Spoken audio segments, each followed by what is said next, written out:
En el nombre del Padre, del Hijo, del Espíritu Santo. Amén. Padre Santo que estás en los cielos, Dios Todopoderoso y Eterno, queremos darte gracias, Padre Santo, por este nuevo día, esta nueva semana más de vida, Señor. Gracias, Todopoderoso, por la vida nuestra, la vida propia y la de todos nuestros seres queridos. Te damos gracias por la salud, por los alimentos, por el trabajo y el estudio, por todas las bendiciones, Señor, que has derramado sobre nosotros una semana más.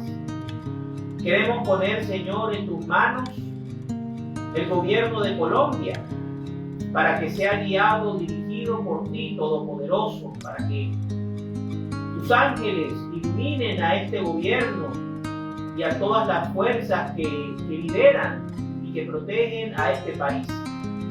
En tus manos, Señor, también colocamos esta noche, esta lección, y te pedimos que nos envíes el Espíritu Santo en el nombre de tu Hijo amado Jesucristo, para que podamos transmitir las enseñanzas que tú quieras que nosotros aprendamos en esta tarde-noche.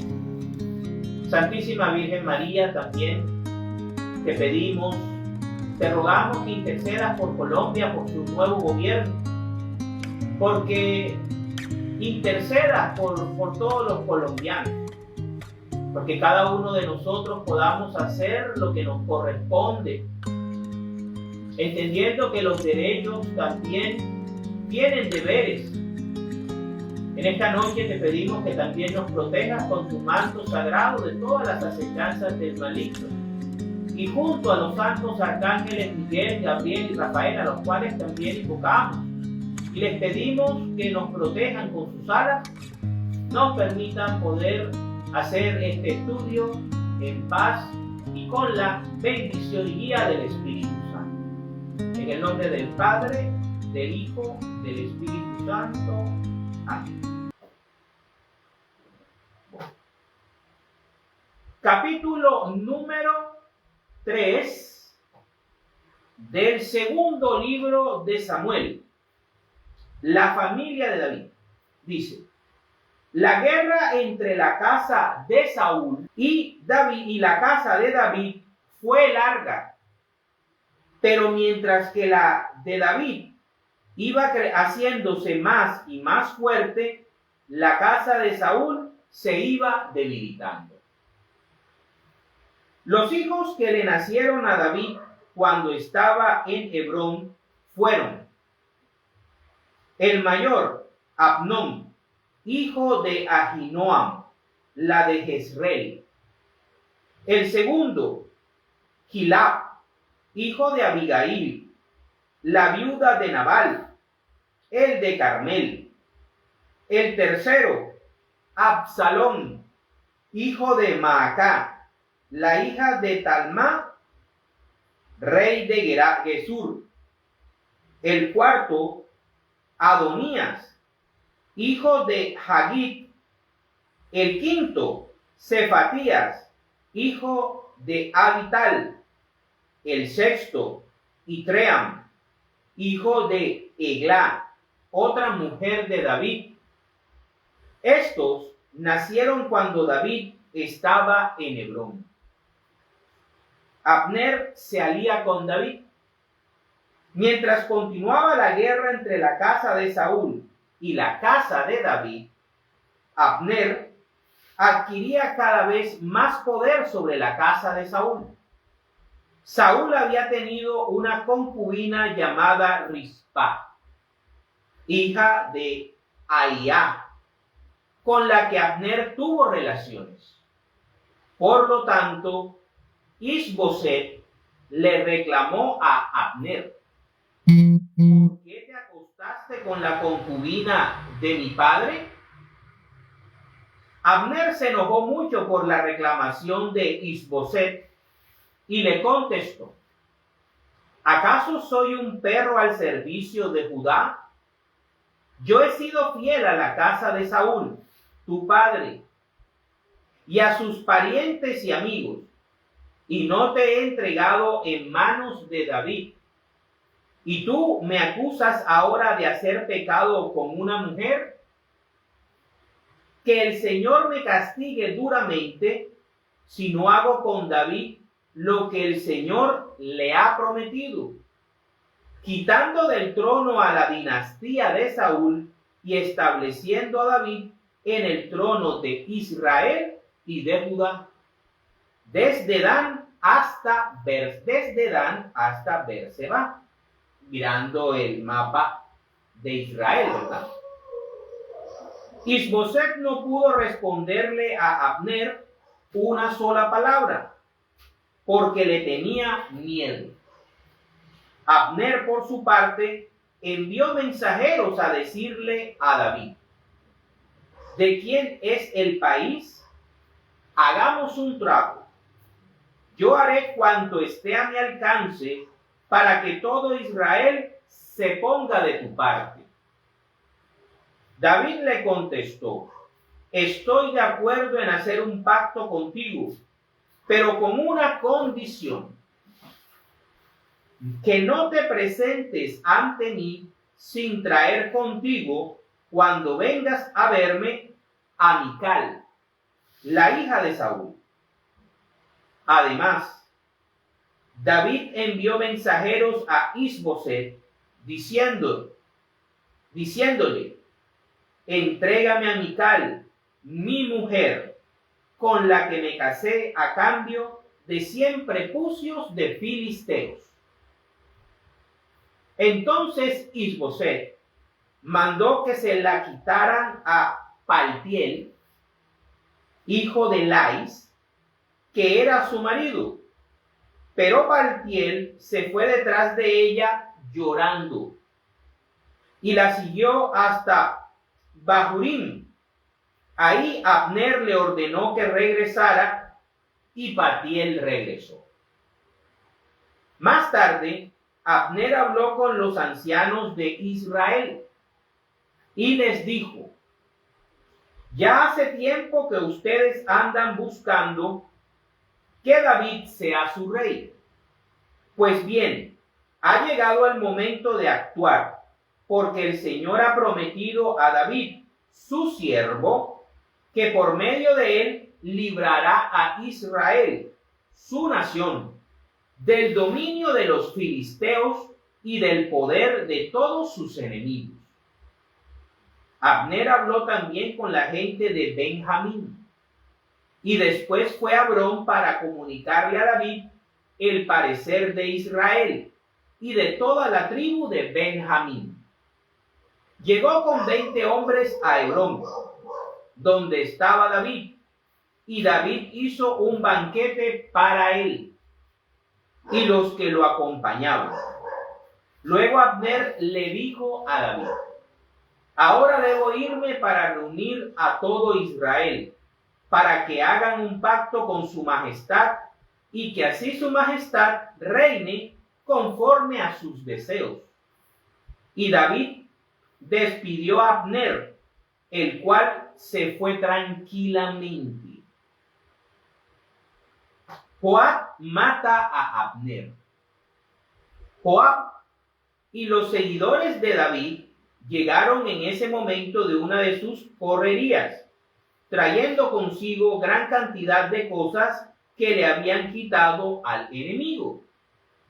Abner no estaba ya con David en Hebrón, pues se había ido tranquilamente después que David lo despidió.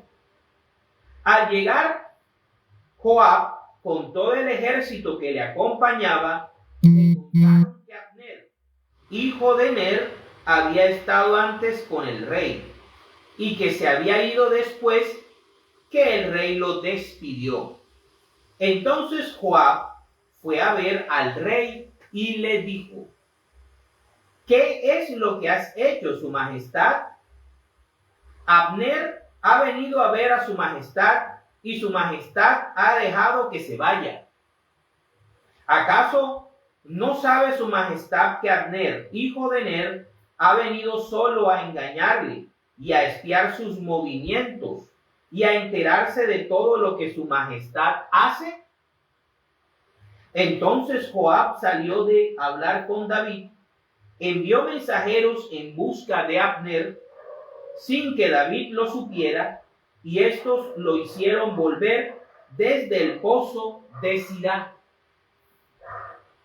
Cuando Abner llegó a Hebrón, Joab lo llevó a un lado de la puerta de la ciudad para hablar con él a solas, y allí lo hirió de muerte en el vientre, para vengar la muerte de su hermano Asael.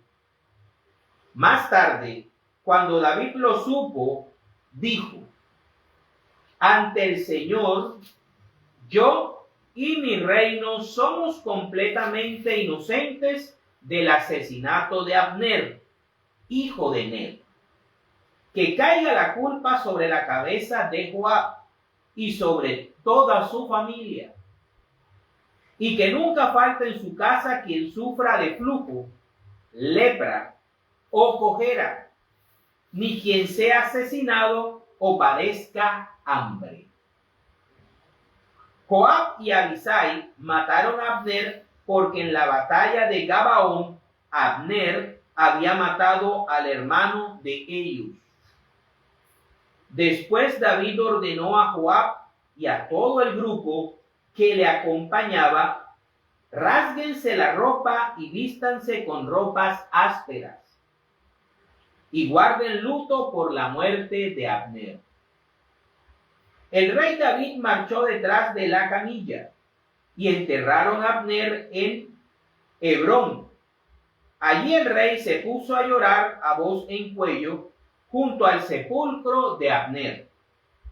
Y lo mismo hizo toda la gente. Entonces el rey entonó este lamento por Abner: ¿por qué tenías que morir, Abner, de manera tan absurda, si no tenías atadas las manos ni encadenados los pies? Has muerto como quien muere a manos de gente malvada. También la gente siguió llorando por él. Luego fueron a rogarle a David que comiera algo antes de que terminara el día. Pero David juró diciendo: que Dios me castigue duramente si pruebo pan o alguna otra cosa antes de que se ponga el sol. Todos comprendieron esto y les pareció bien, pues todo lo que el rey hacía agradaba a la gente. Aquel día todos los israelitas quedaron convencidos de que el rey no había tenido nada que ver con la muerte de Abner, hijo de Ner. Luego el rey dijo a sus oficiales: como ustedes saben, hoy ha caído en Israel un jefe principal, una gran personalidad. Por eso yo, a pesar de ser el rey que Dios ha escogido, me siento débil ante la extremada violencia de los hijos de Zeruía. Zeruía se llama, era hermana de David. Que el Señor le dé su merecido a quien cometió esta maldad. Palabra de Dios.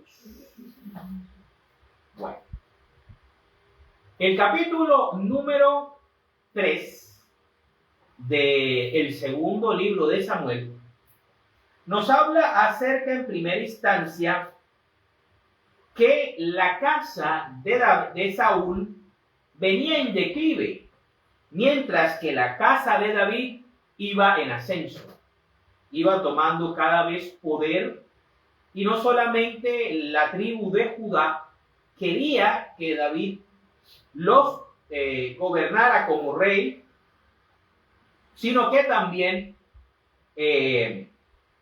digamos que el deseo se iba apoderando de la gente de las demás tribus. Aquí nos cuenta una de las debilidades que tuvo el reinado del rey David y que no permitió que fuera él feliz realmente en su reinado de una manera personal. Aquí podemos ver la debilidad de David, que eran las mujeres, y que después lo tendría de una manera exponencial su hijo Salomón. David llega a tener varias mujeres cuando estaba gobernando Judá en la ciudad de Hebrón.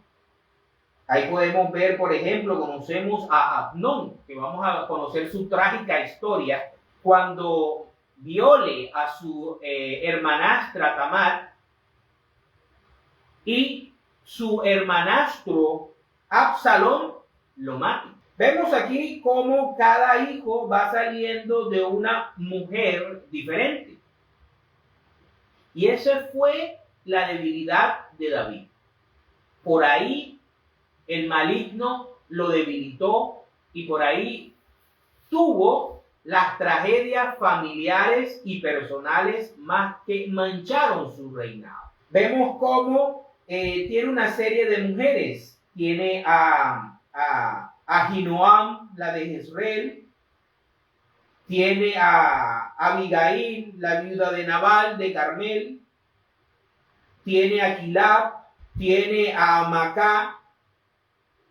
Tiene a Talmai. Tiene a Hagit. Tiene a Vital. Tiene a Egla. Y por último, reclama a Mical, su primera esposa, la que le dio el rey Saúl, cuando él fue héroe de Israel, acabando con Goliat. Esta era la forma como David veía a las mujeres.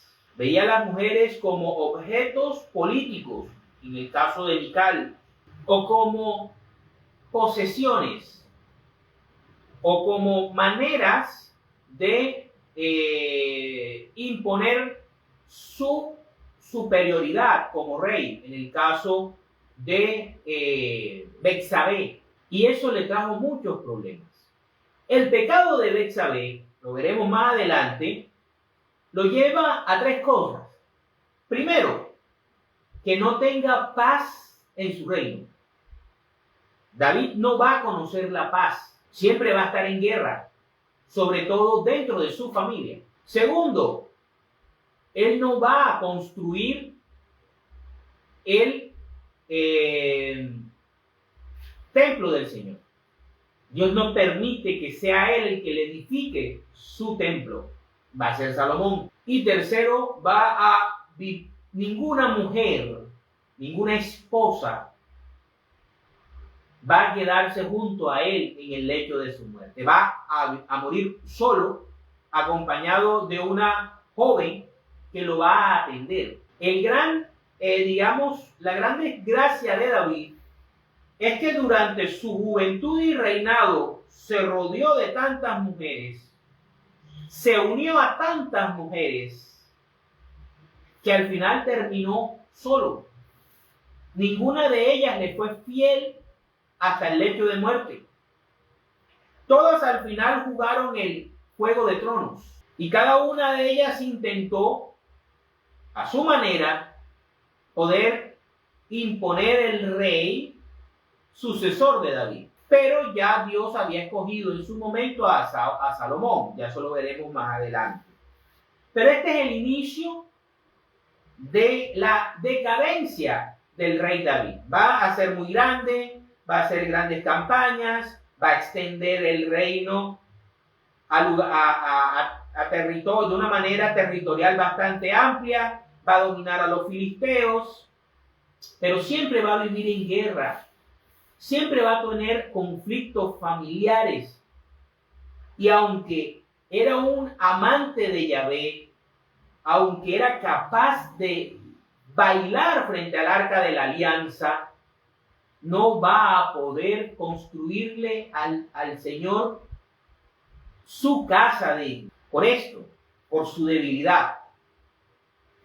Como veremos más adelante, porque un rey de Israel no debía, por ley, por mandato divino, no debía unirse a muchas mujeres. ¿Ya?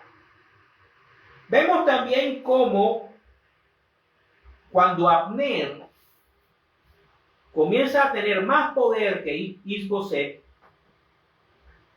Isboset, al parecer, para tener algo con que acusarlo, lo acusa de haberse acostado con una concubina de su difunto padre, el rey Saúl. Que eso en sus tiempos se tomaba como un golpe de estado. ¿Sí? El que se metía con una concubina o con una esposa de un rey, fuera ya, digamos, estuviera vivo, o estuviera recién muerto, se tomaba como una ofrenda, como una afrenta al rey, y unas ganas de querer usurparlo. Miren la importancia de la sexualidad en la Biblia y de la vida conyugal. Vemos cómo el capítulo 3 nos muestra sencillamente cuál va a ser el punto débil del rey David: la relación con las mujeres. Nos muestra cuál van a ser sus tragedias, o sea, nos pone el origen de sus tragedias familiares y personales. La cantidad de mujeres y la cantidad de hijos de diferentes mujeres, que cada una va a tener sus propios intereses. No lo va a ver a él como el líder y como el esposo, su esposo. ¿Por qué? Porque todas comparten y todas saben que David no le pertenece. Me hace recordar a un cantante famoso de Colombia. ¿Sí? Es muy parecido. Ninguna de ellas creo que debió sentir, porque ni siquiera Abigail, porque Abigail se regaló. Betsabé fue violada. Mical fue arrancada del hogar que había construido con este señor, aquí se llama Paltiel. Y aunque vemos las cosas buenas que hace David, como por ejemplo, ser misericordioso con Abner, tratar de unificar el reino de la manera menos violenta. Abner, al ver las intenciones de Isboset de quererlo sacar del camino con esta acusación de haberse acostado con una concubina del difunto rey Saúl, lo cuestiona. Dice: mira, yo estoy aquí cuidándote el pellejo, no te he entregado a David, que todo el mundo sabe que fue ungido por Samuel y que es el rey escogido por Dios para que la dinastía de Saúl caiga o sea quitada de Israel y sea puesto la dinastía de David. Y yo estoy aquí contigo y vienes tú ahora a acusarme de acostarme con esta mujer. Pues ahora verás. Voy a ir donde los ancianos de Israel, donde los ancianos de la tribu de Benjamín, y voy a venderles la idea de que David debe ser el rey de todo Israel, no solamente de la tribu de Judá. Y así va y lo hace. Y así comienza a armar el apoyo y a entender, primero, ya a entender que ese era el designio de Dios, que David era el escogido por Dios, que ya mantener a Isboset en el poder era capricho humano. Y va y se lo comenta a los ancianos de las tribus de Israel, y sobre todo a la tribu de Benjamín. ¿Por qué la tribu de Benjamín? Porque Saúl había salido de esa tribu. Era la tribu que reinó primero. Entonces necesitaba que Abner necesitaba que esa tribu soltara el trono de Israel para que lo asumiera Judá en manos del rey David. ¿Sí? Abner le manda un mensaje a David diciéndole sus intenciones de unificar el reino bajo su mandato. Y David lo que hace es que aprovecha para pensar en Mical. Y esto tiene muchas connotaciones, más que todo políticas. No era que David no había podido olvidar a Mical, David no podía vivir sin Mical, el gran amor de su vida, no. Era un golpe de poder y era un golpe de orgullo. Yo maté, no siempre, no tuve 100 prepucios de filisteos, fueron 200, pero yo voy a decir que fueron los 100 que me pidió mi suegro. Y yo se los di, y yo cumplí. Y a mí me casaron con Mical, pero después el rey Saúl, para debilitarme y para sacarme de su familia, se la entregó a otro hombre. Bueno, ahora que yo voy a ser rey de Israel, yo quiero a mi esposa de regreso. Y Mical ya tenía un hogar establecido, tanto así que su esposo, Paltiel, va llorando por ella. Pero ante la dureza de Abner, porque Abner era un hombre duro, un hombre militar, estaba pensando en el reino. A él no le importaba el corazón de una mujer ni una familia. No, la integridad de una familia. ¿Cómo vamos a destruir una familia? No. Este peón llamado Mical, hija del difunto rey Saúl, que ya está muerto, ya yo no le tengo por qué rendirle fidelidad. Necesito que el reino se unifique y que se cumpla la voluntad de Dios, porque estamos mal. Los filisteos nos están goleando, nos están dominando, están en todas partes de Israel, y nosotros necesitamos recuperar los territorios y la independencia de los filisteos. Ese era el pensamiento de Abner. Entonces, Mical es simplemente un capricho, un peón. Como en la antigüedad se miraba a las mujeres como objetos, como, digamos, maneras de hacer alianzas o de unir reinos o de fortalecer el poder de alguien. En el caso de David. ¿Listo? Entonces, Abner va a llevar a Mical a la corte de David, otra mujer más, que no lo ama. Lo amó en un momento, pero él la abandonó también. Sus razones habrá tenido David para dejarla en el palacio, pero después no volvió más por ella. Y el papá se la entregó a otro hombre. ¿Listo?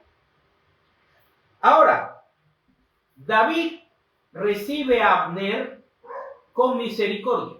Lo respeta. Siempre lo respetó. Siempre lo respetó. Y permite que Abner haga su papel diplomático. Lo recibe, le hace honores y luego lo despide con la condición de lo del Mical. Abner se va tranquilo. He hablado con el mismísimo rey David. Vamos a hacer lo posible para que los ancianos y todo Israel se unifique bajo su gobierno. Pero llegan los vengativos hermanos de Joab y Abisai, que le tenían ya sentenciada la vida a Abner por haber matado a su hermano a su hermano, digamos, no me acuerdo, Asael, creo que se llama. Asael, sí, me acuerdo. A su hermano Asael. Ellos vienen de alguna operación militar, regresan y cuando entran se dan cuenta de que David había recibido a Abner y lo había despachado en paz. Mire, esto es igualito al hijo pródigo. ¿Sí? La historia del padre misericordioso y el hijo pródigo. ¿Sí? Digamos que el padre misericordioso es David, como ungido del Señor. Abner es el hijo pródigo que vuelve otra vez a casa y es recibido por el padre.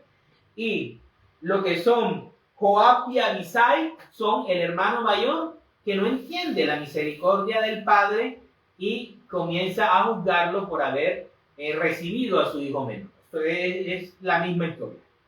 Abisai y digamos Joab engañan a Abner, lo llaman de vuelta y lo matan.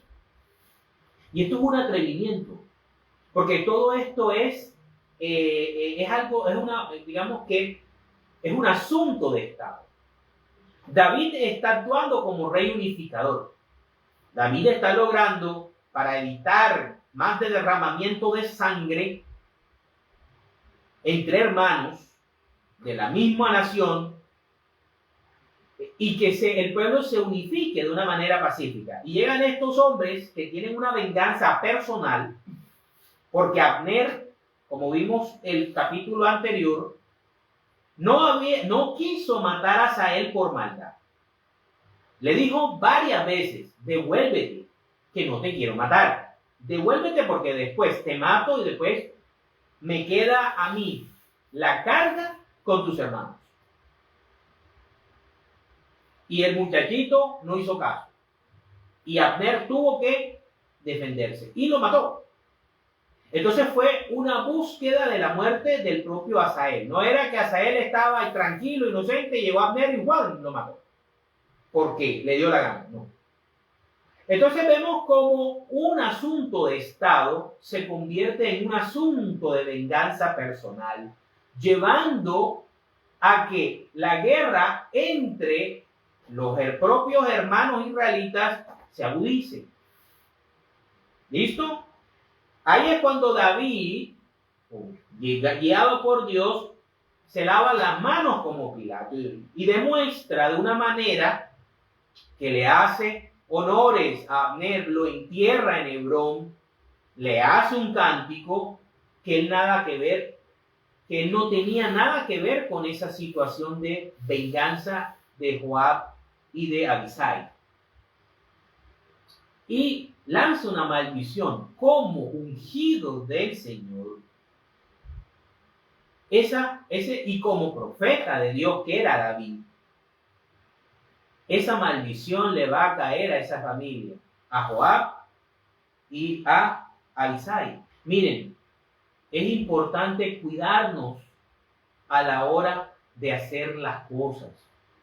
Debemos, antes de tomar decisiones, meditar bien sus consecuencias. Porque yo hago hoy algo y dentro de 2, 3, 5 generaciones, mis descendientes van a continuar pagando mis errores. O una venganza personal se convierte entonces en un problema de seguridad y asunto de Estado. David le da a entender al pueblo que él no tuvo nada que ver, que no fue el rey quien ordenó eso, que fue una venganza personal de estos dos generales poderosos. Y que el Señor se encargue de hacerlos pagar por esa maldad. Y dice, te juro por Dios que si no hubieras dicho, ¿dónde es que dice acá? Pero por eso yo, a pesar de ser el rey que Dios ha escogido, me siento débil ante la extrema violencia de los hijos de Zeruiah. Que el Señor le dé su merecido a quien cometió esta maldad. Entonces, es muy importante que nosotros sepamos administrar nuestra ira, nuestra sed de venganza y tomemos decisiones pensando en las consecuencias para que nuestros seres queridos y nuestros descendientes no sufran las consecuencias. Para la gloria de Dios. Ok. Bueno. Dentro de los textos auxiliares, hoy vamos a ver principalmente dos temitas rapiditos. El primero de ellos es que bíblicamente el rey de Israel no debía tener muchas mujeres. Y eso estaba por escrito y mandado por Moisés. Y vamos a comparar a David y su vida y su trato con las mujeres con Cristo, su vida y su trato con las mujeres. ¿Cuántas mujeres tuvo David y cuántas mujeres tuvo Cristo? Porque Cristo tuvo y ha tenido una sola mujer. ¿Sí? Y vamos a ver quién es y cómo se llama. Listo. Entonces, vamos a ver. El rey no debe tener muchas mujeres. Vámonos entonces a Deuteronomio, capítulo 17, versículos del 14 al 20. Dice, instrucciones en cuanto a los reyes, o sea, los reyes de Israel. Si cuando hayan entrado en el país que el Señor su Dios les va a dar, y lo hayan conquistado y vivan en él, ya todas esas condiciones en la época de David se había cumplido, dicen, queremos tener un rey que nos gobierne como lo tienen todas nuestras naciones vecinas. Deberán poner como rey de su nación a aquel compatriota de ustedes que el Señor su Dios escoja. Entonces, fíjense, ¿por qué la misión de Abner era legítima? Porque aunque el mismo Abner había puesto a Isboset como rey cuando murió Saúl, él mismo se había dado cuenta que eso no estaba bien. Que David había sido escogido y ungido por Dios. O sea, David era el que cumplía la condición que estaba en Deuteronomio. Por lo tanto, el que debía gobernar Israel después de la muerte de Saúl, que había sido el primero en ser escogido por Dios, era David. Así que no solamente Abner estaba haciendo o cumpliendo un asunto de geopolítica o de política nacional, sino que también estaba ejecutando la voluntad de Dios. Y llegan estos señores, Joab y Abisai, y por su venganza personal, lo matan. ¿Listo? Sigue diciendo, no deben tomar como rey a un extranjero, a uno que no sea su compatriota. Por eso los judíos en la época de Jesús no respetaban ni a Pilato, no lo querían porque representaba la ocupación romana, y tampoco veían como rey legítimo a Herodes, porque Herodes era edomita, era de Edom, o sea, descendiente de Esaú. Por eso no lo aceptaban. ¿Listo? Pero ese rey no deberá adquirir muchos caballos ni enviar gente a Egipto para aumentar su caballería. No debía hacer pactos militares con los egipcios, porque Dios no quería que ya Israel tuviera ningún contacto con Egipto. ¿Listo? Ya lo saqué a ustedes de ahí, no vuelvan a mirar para allá. Pues el Señor les ha dicho, nunca más vuelvan por este camino. Tampoco deberá tener muchas mujeres. Dios le está diciendo, el rey de Israel no debe tener muchas mujeres, no es un derecho, no me gusta, no quiero, no va con mi voluntad. Yo hice al hombre y a la mujer uno para uno. ¿Vale? Yo lo estoy diciendo explícitamente, dice el Señor. ¿Por qué? Mire lo que dice. Para que no se descarríe. Esa era la trampa de tener muchas mujeres, el rey de Israel, el ungido de Dios. Porque es que el ungido de Dios no estaba para tener muchas mujeres, ni para tener un harén, estaba para gobernar al pueblo de Dios y para hacer la voluntad de Dios.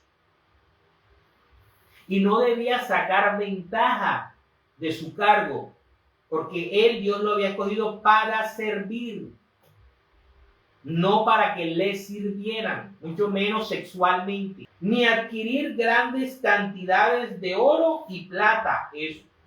Miren, Dios le dio la sabiduría a Salomón, y Salomón fue muy sabio y fue famoso por ser sabio, pero Salomón cometió estos dos errores. Tuvo muchísimas mujeres, adquirió muchos caballos y se llenó de oro y de plata. Y su corazón se corrompió. Dice, cuando el rey tome posesión del poder, mandará que le hagan una copia escrita de esta enseñanza, tomada del original que está al cuidado de los sacerdotes levitas. Siempre deberá tener esa copia consigo y leerla todos los días de su vida.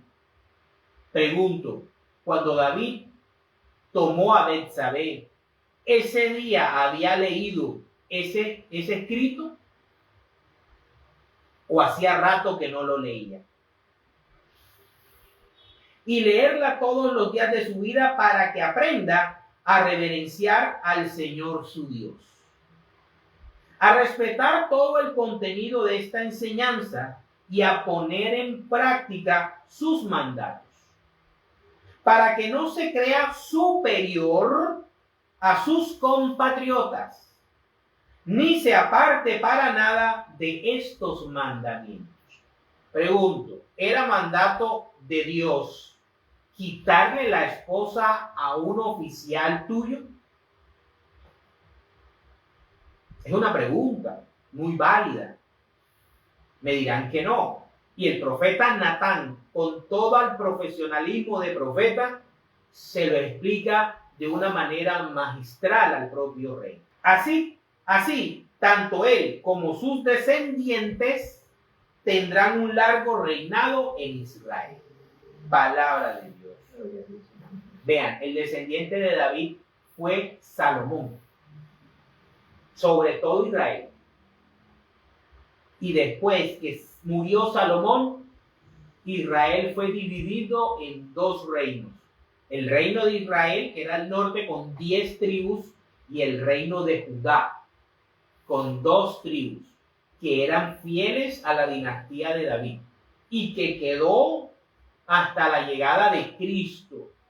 Cristo, cuando va a Galilea y comienza a predicar en Galilea y en todos estos territorios, y ya al final en Judea, lo que hace es volver espiritualmente a unificar a todo Israel para ser el rey de todos los israelitas.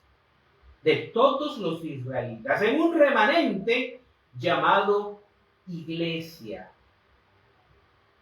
Y no solamente vino a unificar el pueblo escogido de la alianza del monte Sinaí, sino que también vino por los gentiles, para hacer de los dos pueblos, como dice San Pablo, una sola nación, la Iglesia Católica. Ahora vamos a ver qué dice, cuál es el pensamiento, cuál era el deseo de Dios para todos.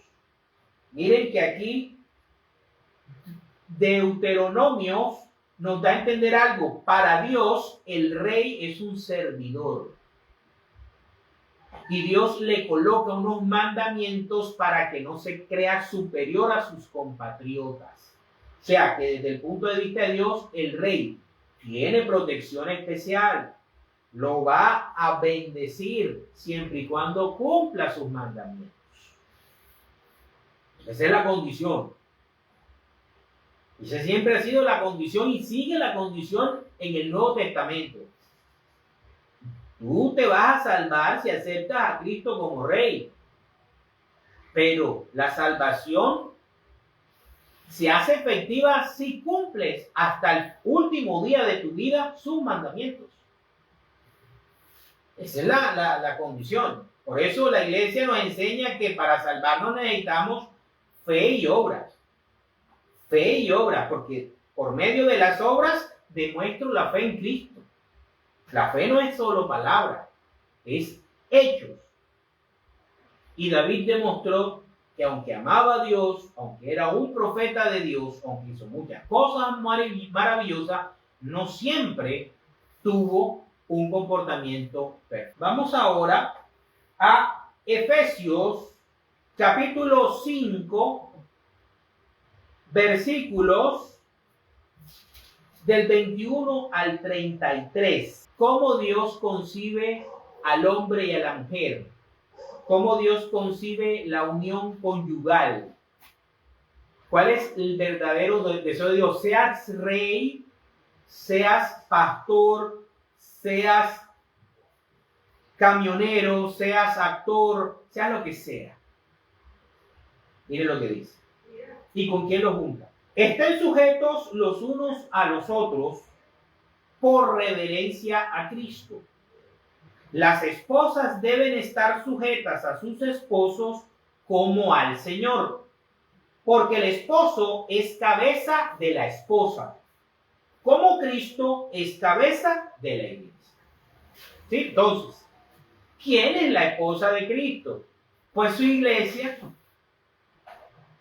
¿Cuántas esposas tiene Cristo? Una.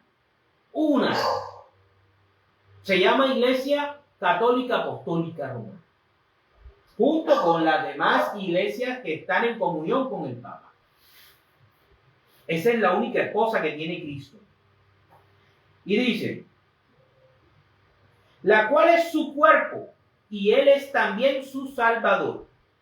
Pero así como la iglesia está sujeta a Cristo, también las esposas deben estar en todo sujetas a sus esposos. ¿Esto qué significa? No es que una va a ser una mujer sumisa que va a aguantar golpes, humillaciones y que el esposo haga con ella lo que quiera. No, eso no lo enseña ni la Biblia ni la iglesia. Está hablando de que en un matrimonio una esposa no puede estar haciendo negocios a espaldas de su esposo, que no puede estar endeudándose a espaldas de su esposo, que no puede tener tratos especiales o situaciones ocultas a su esposo, ni tomar decisiones que pongan en riesgo la estabilidad del hogar, de la familia, de los hijos y del matrimonio a espaldas de su esposo. Eso es lo que significa. Que lo respete y que lo deje ser hombre, proveedor, protector, líder. Que lo admire y que lo ayude a crecer, que lo calme en sus tormentas. Cuando el hombre está en su tormenta, la mujer sea esa paz, esa tranquilidad, esa dulzura que hace que el hombre vuelva a centrarse, que no esté disperso, que sea su refugio. Eso es lo que se llama estar en todo sujeta a los esposos. Pero fíjense lo que le pide el Señor a los hombres en el cristianismo. Eso no existe en el judaísmo. En el cristianismo, ¿qué te pide? ¿Qué le piden a los esposos? Esposos, amen a sus esposas, amen. Tal vez David quiso a sus mujeres. Tal vez deseó y quiso más a Betsabé, porque la deseó con mayor fuerza. Pero amarla, te aseguro que no la amó. Porque si la hubiera amado, no le hubiera hecho tanto daño. Amen a sus esposas como Cristo amó a la iglesia y dio su vida por ella. Y ya sabemos a qué costo.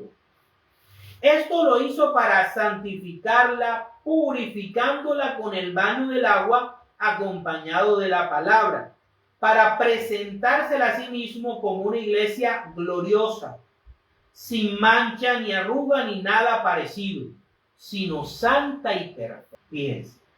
De la misma manera deben los esposos amar a sus esposas como a su propio cuerpo.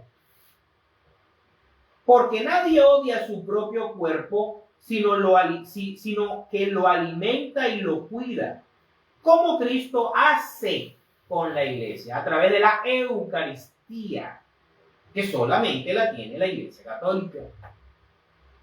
Porque ella es su cuerpo, y nosotros somos miembros de ese cuerpo. Por eso, el hombre dejará a su padre y a su madre para unirse a su esposa. Y los dos, no los tres, no los cuatro, no los cinco, no los siete, los dos serán como una sola persona. Ese es el deseo de Dios. Ese es el proyecto original de Dios. Para el rey y para todo el mundo. Del rey al campesino es lo mismo, porque todos somos humanos. Delante de Dios no hay clases, no hay razas, no hay dignidades, hay misiones y vocaciones, que es diferente, pero la dignidad para Dios es la misma. Aquí se muestra cuán grande es el designio secreto de Dios, y yo lo refiero a Cristo y a la iglesia.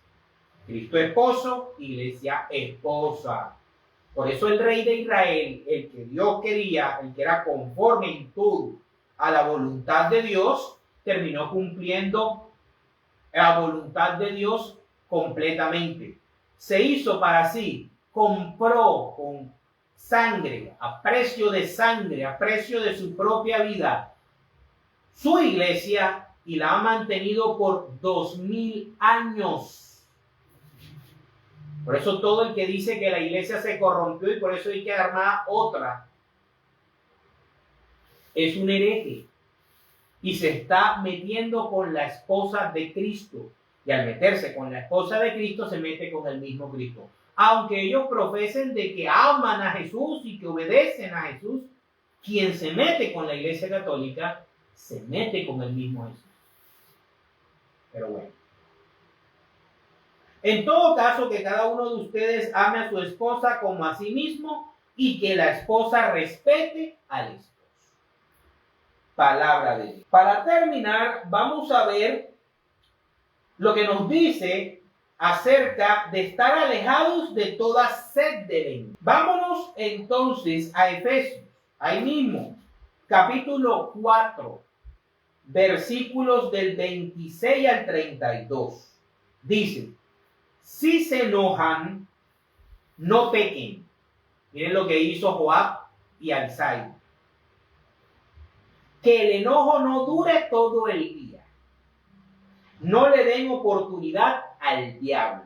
No digan malas palabras, sino solo palabras buenas que edifiquen la comunidad y traigan beneficios a quienes los escuchen. No hagan que se entristezca el Espíritu Santo de Dios, con el que ustedes han sido sellados para distinguirlos como propiedad de Dios el día en que Él les dé la liberación definitiva. Ojalá, alejen de ustedes la amargura. Joab y Abisai vivían amargos contra Abner. Las pasiones, los enojos, los gritos, los insultos y toda clase de maldad. Fíjense lo que terminó diciendo el rey David sobre la maldad de estos dos hombres. Sean buenos y compasivos unos con otros, como lo fue David con Abner, y perdónense mutuamente, como Dios los perdonó a ustedes en Cristo. Palabra de Dios. David había perdonado a Abner y lo había dejado irse en paz para que hiciera su misión, la misión de ayudar a la unificación de Israel por medio del reinado de David. Joab y Abisai llevaron esto a una venganza personal y retrasaron la unificación del reinado de David por una venganza personal. Para la gloria. En el nombre del Padre, del Hijo, del Espíritu Santo.